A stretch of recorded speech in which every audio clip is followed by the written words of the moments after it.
Pagi sahur kita masak, kita buat air kat ayah kita dulu. Kita buat air instant je. Lepas tu kita tuang air panas berasap-asap kan. Kita biarkan dulu biar dia sejuk. Lepas tu kita buat sardin. Kita buka tin sardin. Lepas tu kita tuangkan dalam pinggan yang ada bawang merah, bawang putih, kita lenyek-lenyek. Dulu kita rajin kalau nak masak roti saya, kita masak 2 sardin dulu. Tapi semenjak kawan ngabur, kita hidup tak rajin. Kita gelekkan roti dengan cawan. Kita ada apa kita capai, kita buat pagi, kita mengantuk kan, kita baru bangun kan. Lepas tu kita ambil lah sardin tu, letak kat roti. Kita gulung-gulung. Dulu kita rajin tau.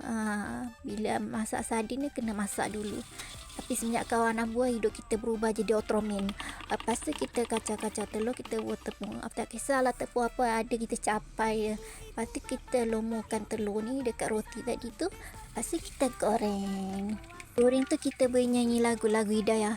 Saat hatiku dirinduku, mencari tanggal ampunanmu, Maha Pengasih, tunjukkan aku jalan yang ada hidayahmu.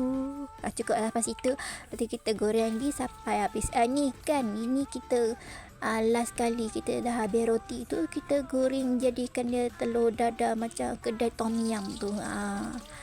Tu kita lebih tu kan. Tapi dia agak minyak sikit lah, kena tapis minyak sikit lah. Sebab takkan nak buang kan, dia masak je lah. Sampai situ ya guys, bye bye.